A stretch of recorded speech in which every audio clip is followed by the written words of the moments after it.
esa obra, Señor, que hacen los ángeles delante de tu presencia, Señor. Tener la antesala aquí, Señor, nosotros poder glorificarte desde aquí de la tierra, Señor.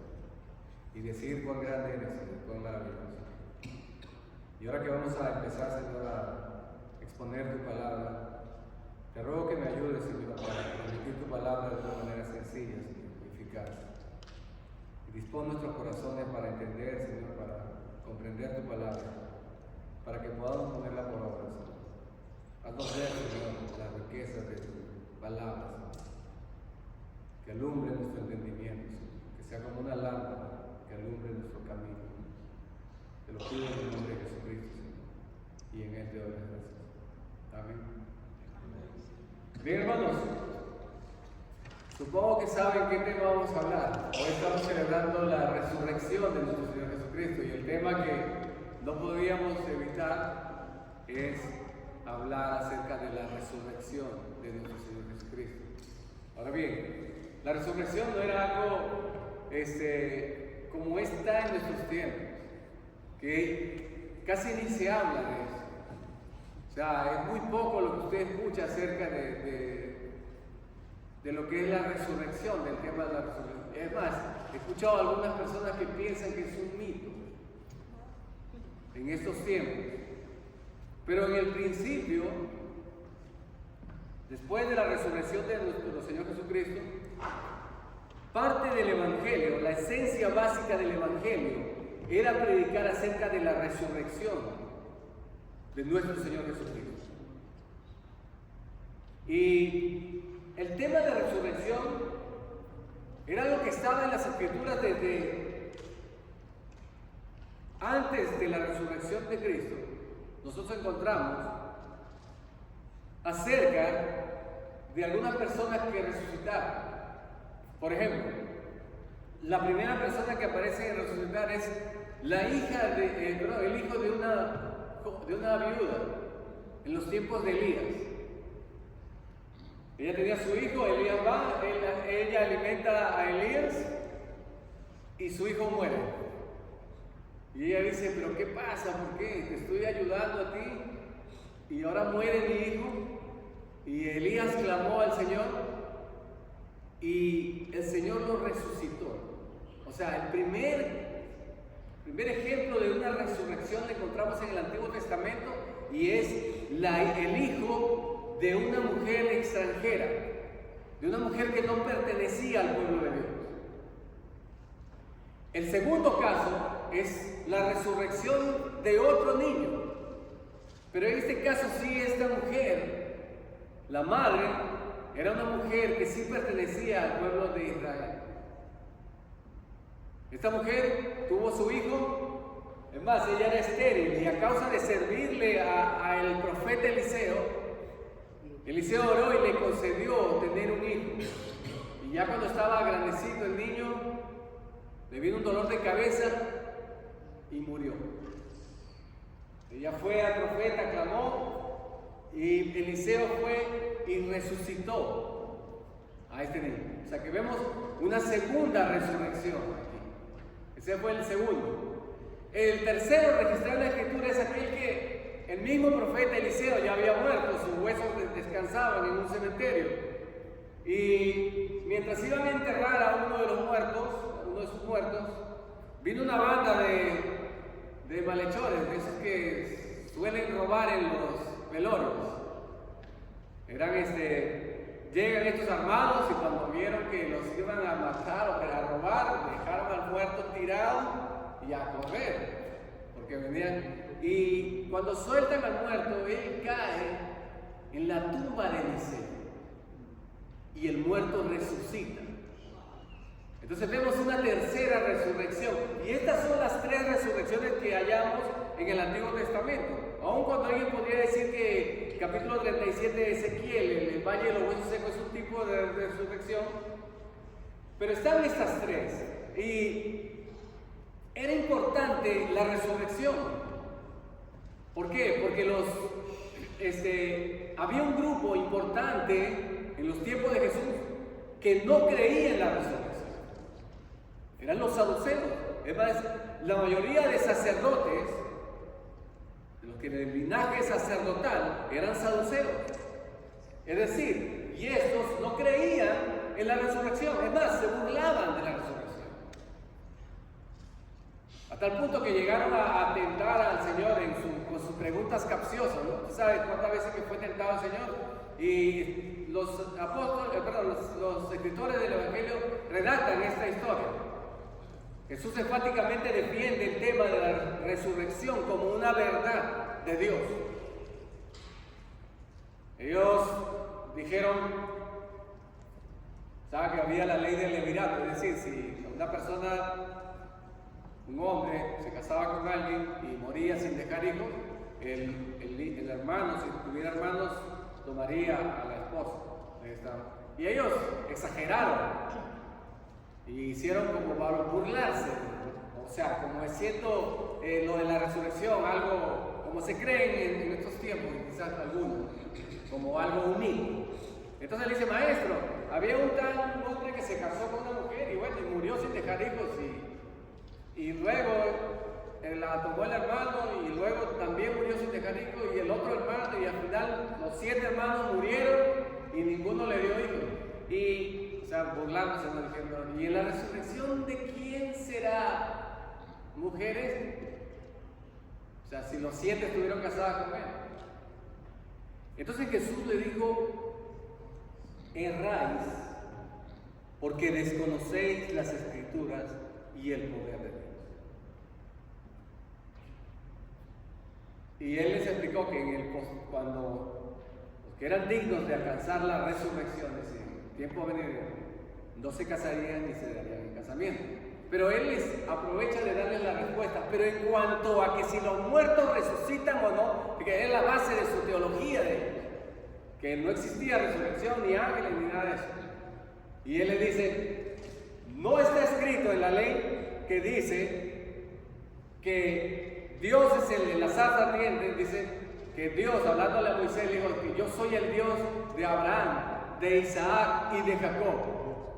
Y Dios, ellos habían muerto, pero dijo, Dios es Dios de vivos y no de muertos, pues para Él todos viven. Y bien contestado dijeron, o sea, los fariseos, que eran los que creían en la resurrección. Entonces, vemos que hay un énfasis en que se conozca bastante acerca de la resurrección. Jesús, él habló con sus discípulos claramente, dice, no por parábola como le estuvimos estudiando en la mañana, sino dice que él les habló claramente, diciendo que el Mesías tendría que morir, padecer por causa de los gobernantes y resucitar al tercer día. Entonces lo dijo claramente. Ellos tenían que no tener una idea vaga de lo que era la resurrección, sino una idea clara de lo que era la resurrección. La predicación de los primeros apóstoles del principio estaba fundamentada en la resurrección. No era otro, o sea, no había un tema separado, sino el de la resurrección. Si vemos en el capítulo 2 de Hechos, dice que cuando habla Pedro, hablando en su predicación, su primera predicación, dice, a hablando de Jesús, entregado por el determinado consejo y anticipado conocimiento de Dios, prendisteis y matasteis por manos de inicuos, crucificándole, al cual Dios levantó, suelto los dolores de la muerte, por cuanto era imposible que fuese retenido por él. Esa era parte de la predicación, de que Cristo había muerto y había resucitado. En Hechos 3 también, hablando Pedro, mas vosotros negasteis al santo y al justo y pedisteis que se diese un homicida y matasteis al autor de la vida, a quien Dios ha resucitado de los muertos, de lo cual nosotros somos testigos. Y la base de la predicación apostólica era la predicación de Cristo resucitado de los muertos. Como les dije, muy poco se habla ahorita en nuestros tiempos acerca de ello. Pablo, uno de sus énfasis que puso, exhortó a Timoteo. Recuerden que él le exhorta a Timoteo era un pastor, y él le dice a Timoteo que tuviera mucho cuidado y que se aleje de personas como Himeneo y Fileto, que se habían apartado de la fe, porque decían que la resurrección ya había acontecido. Entonces Pablo puso mucho énfasis en esto en cuanto a Timoteo. Y en el capítulo 15 es el tema que quiero abordar hoy, es donde Pablo defiende la resurrección contra aquellos que no creían. Y está en el capítulo 15 y hay 58 versículos que hablan acerca de la resurrección. O sea, el tema importante de Pablo hablando, ¿no?, acerca de los que no creían que la resurrección era verdad. ¿Sí? Ahora, esto es interesante, hermano, porque está escrito en la carta a los Corintios. ¿Usted me dice, qué tiene interesante esto? Bueno, la carta a Corintios fue una de las primeras, estaba antes de los evangelios. Es decir, la gente no tenía acceso a los evangelios. Lo que nosotros leemos, la resurrección de Cristo, todas esas cosas no, ellos no la tenían todavía. Pero llegó una carta de Pablo hablando acerca de la defensa de lo que él hablaba acerca de la resurrección. Y todo el capítulo 15 es en defensa de eso, lo cual lo vamos a leer brevemente porque es bastante extenso. ¿Sí? Pablo escribe en el libro de los Hechos así, dice: pero habiendo obtenido auxilio de Dios, persevero hasta el día de hoy, dando testimonio a pequeños y a grandes, no diciendo nada de las cosas que los profetas y Moisés dijeron que habían de suceder, que el Cristo había de padecer y ser el primero de la resurrección de los muertos, para anunciar luz al pueblo y a los gentiles. Entonces Pablo, el tema de su predicación en Gálatas, él cuenta la historia, dice que Jesús se había aparecido después de su resurrección a muchos testigos. Y por último, al final, dice, como un abortivo, se me presentó a mí, dice. Él era el testigo de que Cristo había resucitado. Y defiende, como vemos, claramente lo que es la fe. Si usted tiene ahí su Biblia, en el capítulo 15 de Primera a los Corintios, había gente que no creía en la resurrección. Por supuesto. ¿Por qué? Porque la filosofía griega decía que la materia, el cuerpo, era malo y que solo el espíritu era bueno. O sea, solo resucitar en carne, no tiene nada que ver. Pero él tiene que defender ante el medio de esta filosofía acerca de la resurrección. Y ese es su énfasis. Cuando empieza el capítulo 1, dice, os declaro, hermanos, el evangelio que os he predicado, el cual también recibí, dice, en el cual también perseveráis, el cual asimismo, si retenéis la palabra que os he predicado, sois salvos, y si no, creísteis en vano. Porque primeramente os he enseñado que lo que asimismo recibí, que Cristo murió por nuestros pecados, conforme a las Escrituras, y que fue sepultado y que resucitó al tercer día, conforme a las Escrituras. Después apareció a más de 500 hermanos a la vez, de los cuales muchos viven aún, y aún otros ya duermen. Después apareció a Jacobo, y después a todos los apóstoles, y al último, a mí como un abortivo. Ok, vean lo interesante que hace el énfasis. Pablo se había encontrado con Jacobo. ¿Quién era Jacobo? Jacobo era el hermano del Señor. Y usted sabe que los hermanos del Señor no creían en Jesús. ¿Sí recuerdan ustedes la historia? Hermanos, fueron a buscar porque decían que estaba fuera de sí. O sea, que había enloquecido. Vamos a buscar a nuestro hermano porque ha enloquecido. Ellos no creían en su hermano. Pero aquí vemos que Jacobo, que fue un líder principal, una columna de la iglesia primitiva, ¿qué pasó con él? Él sí creyó. ¿Pero por qué creyó en su hermano? Porque lo había visto resucitado. Y él creyó y fue un pilar fundamental en la iglesia primitiva, como lo dije hace un momento. Y creyó al ver, y no solamente eso, sino que al verlo como su hermano, después él no dice, cuando escribe su carta a Santiago, él no dice, yo soy el hermano del Señor, yo soy el siervo. Nada, él se llama el siervo del Señor. Entonces, hermanos, Ya no era más su hermano, sino que era su Señor. La resurrección cambia la vida, transforma. Y eso es a donde quiero llegar. ¿Por qué era importante creer en la resurrección? ¿Cuánto de la resurrección hace que nuestra vida pueda ser transformada? Lo vamos a ver, porque Pablo lo explica en esta carta. Entonces vemos aquí que dice, pero si se predica de que Cristo que resucitó de los muertos, ¿cómo algunos dicen que no hay resurrección de muertos? ¿Cómo es posible que todavía sigan creyendo de que no existe la resurrección de los muertos?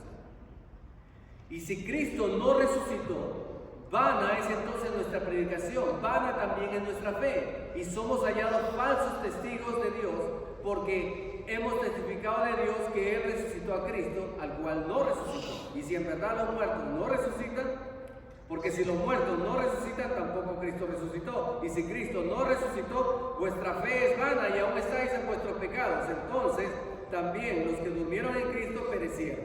Y si en esta vida solamente esperamos en Cristo, somos los más dignos de conmiseración de todos los hombres. Es decir, no tiene nada de sentido nuestra fe si no creemos que Cristo ha resucitado de entre los muertos. Es la base fundamental de nuestra fe, creer que Cristo resucitó. Es decir, es el único modelo de fe en el mundo en el cual tenemos a su fundador que está vivo, que ha resucitado a los muertos. Gloria a Dios. Amén.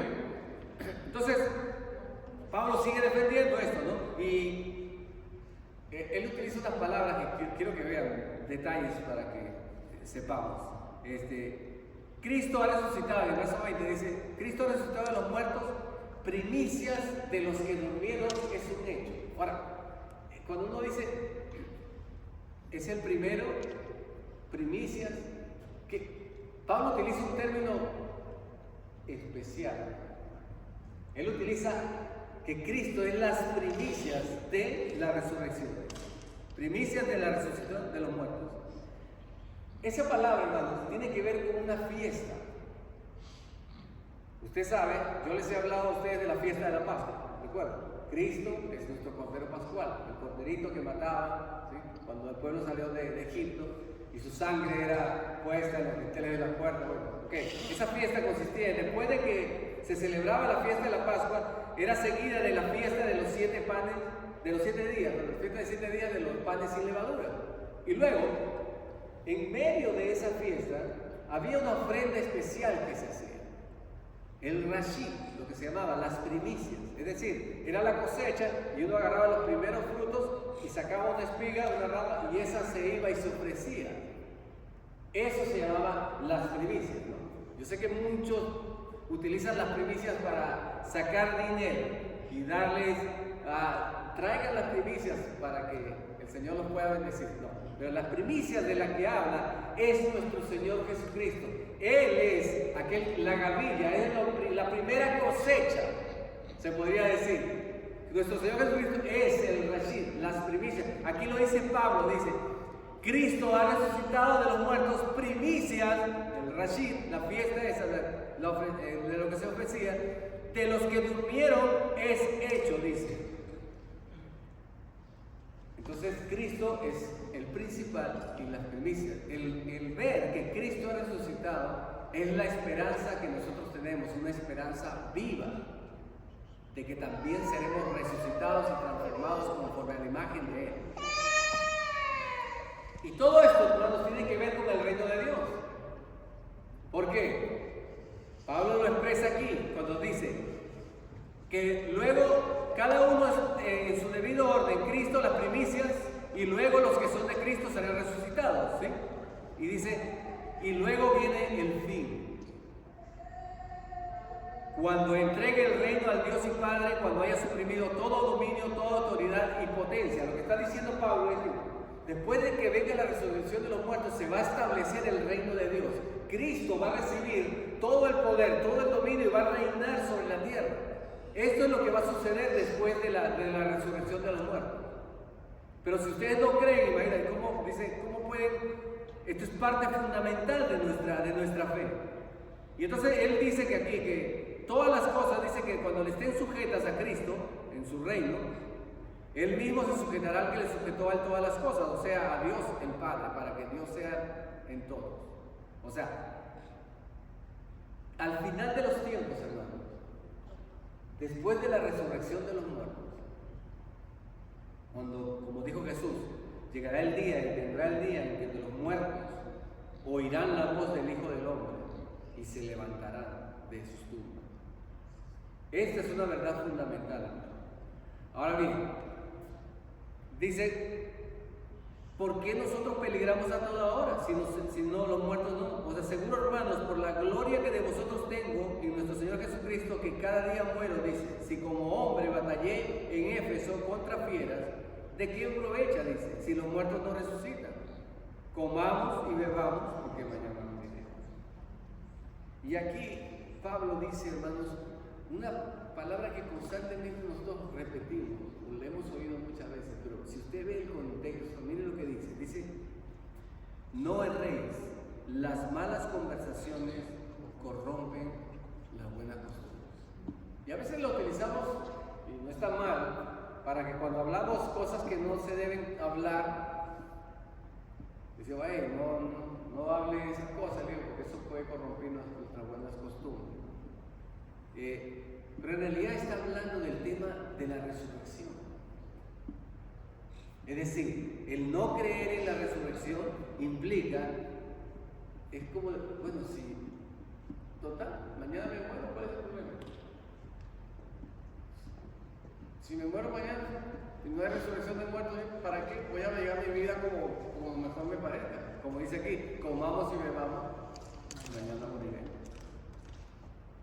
Entonces, es fundamental que nosotros tengamos en mente lo que es la resurrección, porque de lo contrario vamos a poder llevar a una vida desenfrenada, sin una motivación que nos dé. Miren lo que dice aquí: velad debidamente, dice, y no pequéis, porque algunos no conocen a Dios, para vergüenza vuestra lo digo. Y Pablo cierra este capítulo, hermanos, el verso 58, mire cómo dice así. Dice así, él, para cerrar toda su historia su defensa de la resurrección, dice: así que, hermanos míos, amados, estad firmes y constantes, creciendo en la obra del Señor siempre, sabiendo que vuestro trabajo en el Señor no es en vano. Entonces, aquí hay una exhortación, hermano, de Pablo. Pablo cierra todo su vida. Tenemos que creer en la resurrección de Cristo, porque si no, vana es nuestra fe, somos dignos de lástima si esto es falso de la resurrección. Y esto es la esperanza. Al final él cierra y concluye diciendo de que, hermanos míos, estad firmes, constantes, creciendo en la obra del Señor siempre, sabiendo que vuestro trabajo en el Señor no es en vano. ¿Qué trabajo, hermano? ¿Cuál trabajo se refiere? La predicación. Todo lo que nosotros hacemos en el Señor, hermanos, ¿qué es lo que nos motiva? ¿Por qué nos santificamos? ¿Por qué dejamos de hacer lo que está mal? Y eso requiere esfuerzo, ¿sí? ¿Por qué venimos y hacemos esto que estamos haciendo hoy? Si podríamos estar descansando en nuestra casa, viendo televisión quizás. ¿Por qué hacemos todo esto? Hay algo que nos motiva, sí, exacto. Entonces, Pablo dice, la resurrección hace que nosotros, el creer en esto, el que vamos a resucitar, que vamos a ser semejantes a Cristo en gloria, va a hacer que nos santifiquemos y va a hacer permanecer firmes, que lo que estamos haciendo para el Señor no es en vano. Ahora bien, esto es tremendo, hermano. ¿Por qué? Porque usted ve que Pablo concluye la resurrección corporal física con esa palabra. Dice, creciendo en la obra del Señor, sabiendo que la obra del Señor no es en vano. Ahora, si usted viene conmigo a Colosenses, capítulo 3, el apóstol Pablo habla sobre la resurrección espiritual. O sea, es decir, la nueva vida en Cristo. Y usted va a ver el gran paralelo que tiene con esta historia. En el capítulo 3 dice, si pues habéis resucitado con Cristo, está hablando de la resurrección espiritual, no de la que hablamos ahorita, la física. Pero aquí dice, si habéis resucitado con Cristo, buscad las cosas de arriba, donde está Cristo sentado a la diestra de Dios. Poned la mira en las cosas de arriba y no en las de la tierra, porque habéis muerto y vuestra vida está escondida con Cristo en Dios. Cuando Cristo, nuestra vida, se manifieste, entonces vosotros también seréis manifestados con Él en gloria. Está hablando de la resurrección, cuando nuestros cuerpos sean transformados a la imagen de Jesucristo. Entonces aquí dice, hacer morir que lo terrenal en vosotros. Fornicación, impureza, pasiones desordenadas, malos deseos, avaricia, que es idolatría, cosas por las cuales la ira de Dios viene sobre los hijos de desobediencia. Dejad también la ira, el enojo, la malicia, la blasfemia, las palabras deshonestas de vuestra boca. Dice, no mintáis los unos. Está hablando de una nueva vida. Una vida conforme a la resurrección de Cristo. La resurrección espiritual, a una nueva vida, dejando todo lo terrenal, iras, enojos, contiendas, pleitos, todas esas cosas, hermanos, que son de la carne. Dice que nosotros tenemos que hacerlas morir, ¿no? Y todo esto de que habla, y usted lo puede leer en su casa, es bastante extenso. Cuando él termina de hablar de estas cosas, le da consejos diciendo, bueno, entre las cosas que ustedes tenemos que dejar, que son las obras de la carne, que acabamos de leer, también debe haber un sometimiento de unos a otros, dice. Por ejemplo, las casadas deben estar sujetas a sus maridos, como conviene en el Señor. Los maridos deben amar a sus mujeres y no ser ásperos con ellos. Los hijos deben obedecer a los padres en todo. Y los padres no deben molestar tanto o exasperar a vuestros hijos, dice, para que no se desalienten. Los siervos o los esclavos deben obedecer en todos sus amos terrenales, no sirviendo al ojo como los que quieren agradar a los hombres, sino con corazón sincero, temiendo a Dios. Y todo lo que hagáis, aquí está, hermano, con esto también concluye, vean, y todo lo que hagáis, hacedlo de corazón, como para el Señor y no para los hombres, sabiendo que del Señor recibiréis la recompensa de la herencia, porque Cristo el Señor servirá.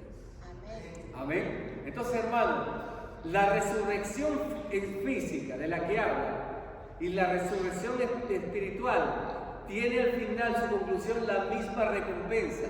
No piense que esto que estás haciendo, este esfuerzo de santificarse, este esfuerzo de vivir conforme a la gracia de Dios, trae recompensa, porque Dios no es injusto para olvidar la obra de nuestras manos. Nuestro trabajo en Él no es en vano, hermano. Si usted se siente desalentado porque piensa de que parece que trabajo y sirvo en la obra y no veo resultados, hermano, la resurrección nos anima a creer y a seguir adelante y a esforzarnos en la gracia que es en Cristo Jesús. El saber que el Señor hay recompensa, mire como dice aquí, sabiendo que recibiréis la recompensa de la herencia. No está mal, hermanos, esperar una recompensa de Dios. Él ha prometido que nos recompensará nuestra obra.